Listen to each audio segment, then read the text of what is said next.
Hello les amis, j'espère que vous allez bien. Nouvelle vidéo rétrospective et cette fois-ci pour cette vidéo, on va s'intéresser à 3 films d'un grand réalisateur, un grand faiseur du nouvel Hollywood, Peter Hyams, à travers 3 films avec Jean-Claude Van Damme.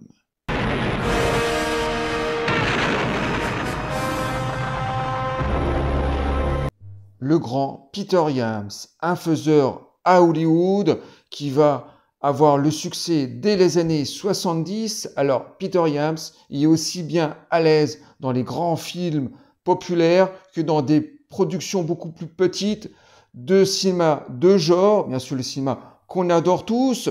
Et pour une sélection, on peut parler par exemple de Capricorn One, un film sorti en 1977, un film totalement paranoïaque sur un mensonge d'État. Et au casting, on retrouve bien sûr le grand James Brolin. Ensuite, en 1981, on retrouve le film Outland, un grand film de science-fiction avec Sean Connery, de nouveau paranoïaque, un film de huis clos dans l'espace avec de grandes scènes d'action, un excellent film, un chef-d'œuvre pour ma part.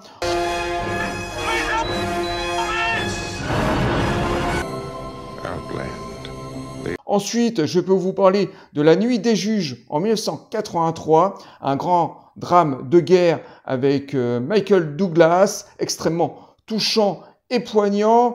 Ensuite, 2010, l'année du premier contact, tout simplement la suite du chef-d'œuvre de Stanley Kubrick 2001, l'Odyssée de l'espace. Alors, cette suite, je ne la mettrai pas forcément devant le chef-d'œuvre de Kubrick, mais ce film est tout de même relativement intéressant, tout simplement parce que c'est une fusion de style entre le film de science-fiction métaphysique et l'aventure, et c'est un film extrêmement touchant avec le grand Roy Scheider.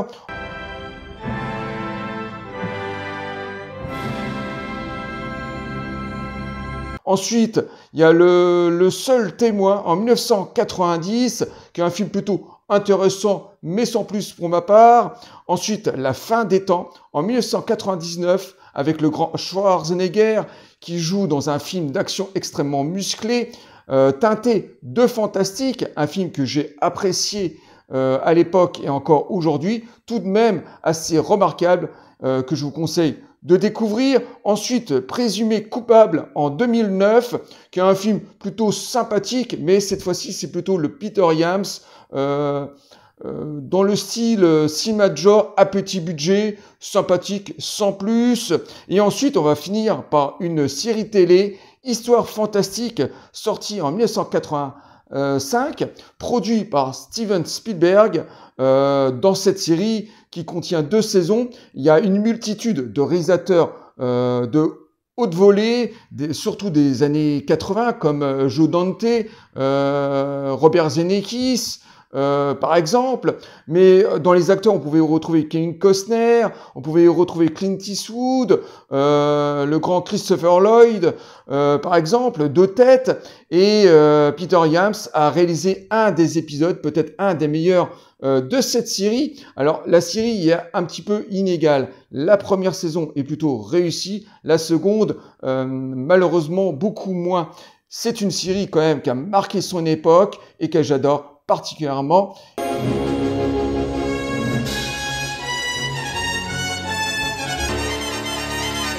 Et Peter Hyams va nous régaler comme ça encore même aujourd'hui. Il produit encore des films. Il est de moins en moins à la réalisation. Il se fait assez vieux. Il a 81 ans. Et pour tout ça, Peter Hyams nous a régalé de son grand talent. Un réalisateur mémorable.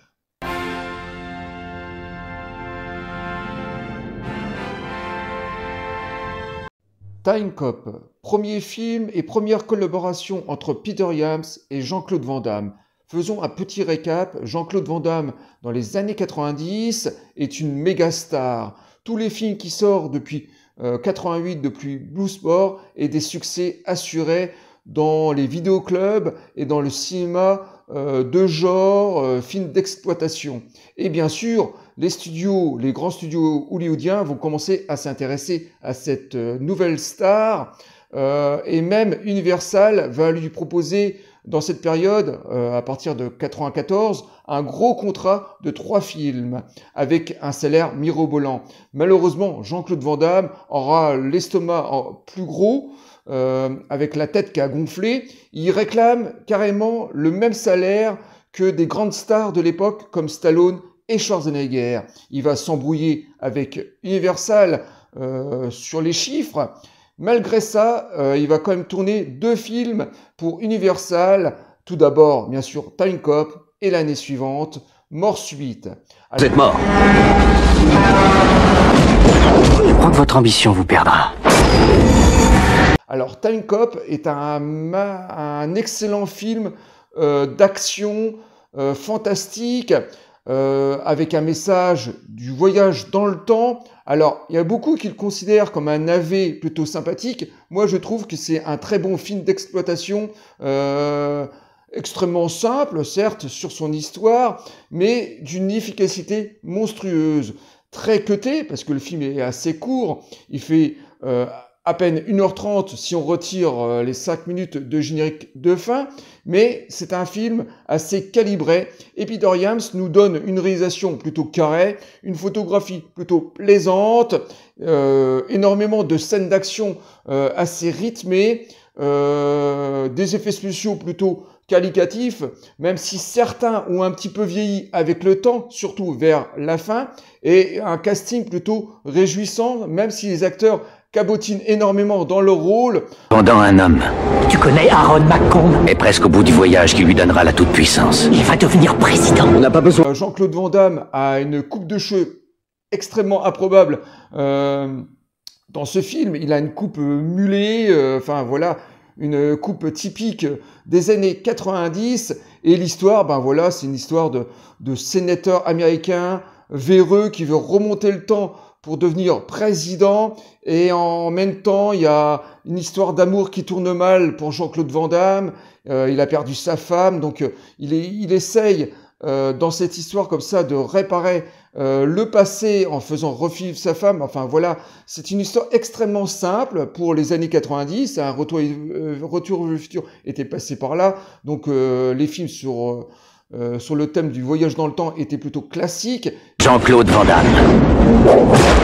Ron Silver. Descends-le! Mais ce film, même si c'est pas un chef-d'œuvre, reste quand même un film très réjouissant, très agréable à regarder si on se met bien sûr dans le sillon du film d'exploitation à la Jean-Claude Van Damme. Donc Time Cop, un film que je vous conseille.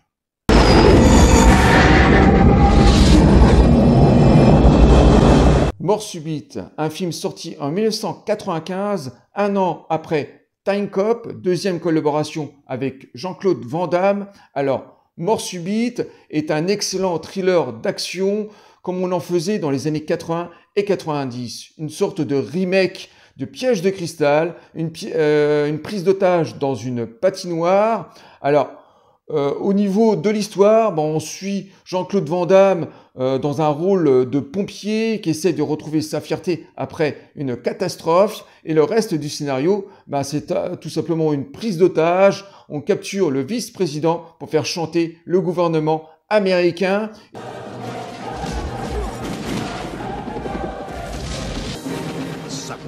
C'est un film d'action où on ne s'ennuie pas une seule minute. De nouveau, ce film est très court, il dure 1h40, à peine 5 minutes de plus que Time Cop. Et au niveau de sa réalisation, Peter Hyams nous délivre de nouveau un film assez calibré, assez agréable à suivre. Au niveau de sa photographie, comme c'est un film de nouveau de studio avec des couleurs plutôt artificielles, il y a très peu de scènes en extérieur et c'est un film comme ça qui se suit assez agréablement. Alors au niveau des scènes d'action, au début du film, on a pas mal de scènes de karaté dont Jean-Claude Van Damme est friand.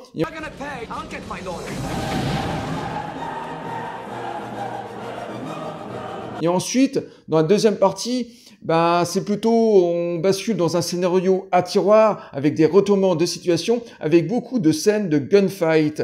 Et bien sûr, sur un final de confrontation avec des bombes qui sont placées un peu partout autour de la patinoire. Donc voilà, Peter Iams, pour sa deuxième collaboration, nous délivre un film très agréable. De nouveau, un film d'exploitation de série B, certes, ça se voit tout de suite au niveau de sa réalisation, mais assez honnête, avec un très grand Jean-Claude Van Damme. Malheureusement, cette deuxième collaboration, ce deuxième film, aura beaucoup moins de succès que Time Cop, mais de nouveau, un film que je vous conseille vivement de revoir.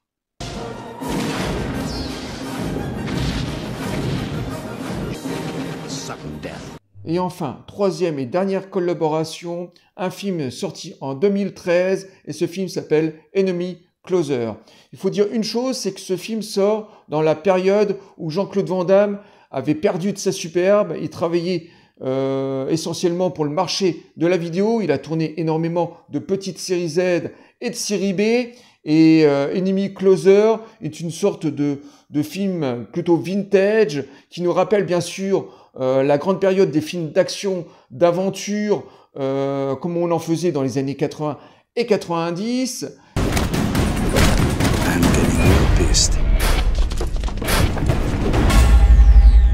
Et Peter Iams nous délivre une réalisation plutôt banale, avec aucun éclat.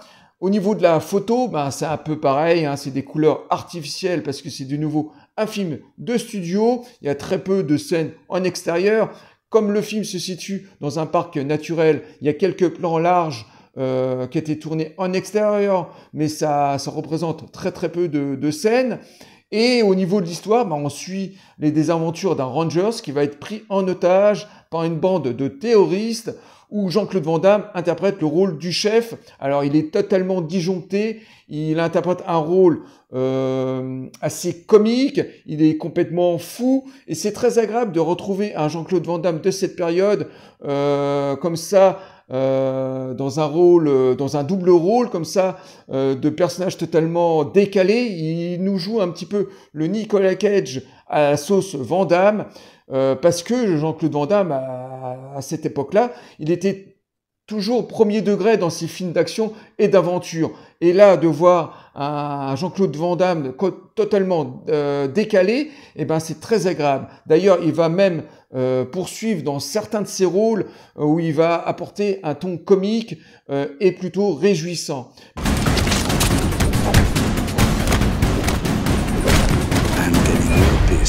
Mais en tout cas, ce Enemy Closer, même si c'est loin d'être un chef-d'œuvre et qu'il faut le considérer comme un film d'exploitation à petit budget, bah, il est plutôt qualitatif parce que le film est très court. Il dure qu'1 heure un quart, retiré bien sûr de son générique de fin, et on n'a pas le temps de s'ennuyer. C'est un enchaînement d'action en permanence. Très peu d'histoire, bien sûr, très peu d'enrichissement de personnages. Hein. De toute façon, le scénario n'est pas écrit pour que ça soit intéressant de ce côté-là, mais que ça soit efficace. Et c'est exactement le style de film qu'on regarde un samedi soir si on a envie de se vider la tête.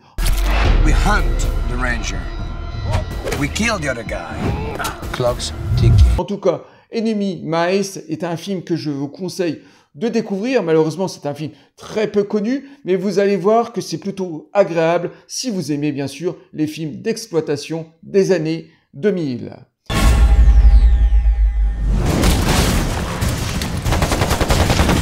Alors maintenant, bien sûr, Peter Iams ne tourne plus de films, il est très âgé, comme je vous ai dit en début de vidéo, il a 81 ans, il continue quand même à produire et à travailler avec son fils, qui est d'ailleurs aussi réalisateur, et il est beaucoup plus en retraite, hein, bien sûr, et il nous laisse dans son sillon une multitude de grands films et de petites pépites de films d'exploitation comme ce Enemy Mice et d'autres bien sûr, et Peter Iams comme ça va collaborer à travers 3 films avec Jean-Claude Van Damme, 2 excellents films dans les années 90 et un film plutôt sympathique comme ça en 2013. Alors voilà, Jean-Claude Van Damme, après ça, va continuer à collaborer avec d'autres réalisateurs comme Ringo Lam. Il va tourner plusieurs films avec lui, mais pas seulement. Et Jean-Claude Van Damme, comme ça, va même hisser des réalisateurs asiatiques au sein même du cinéma américain. Et pour tout ça, on remercie ces deux grands artistes, qui est Jean-Claude Van Damme et Peter Iams. Ben voilà les amis, je viens de terminer cette nouvelle vidéo. Moi je vous dis à très bientôt. Bye. Au revoir les amis.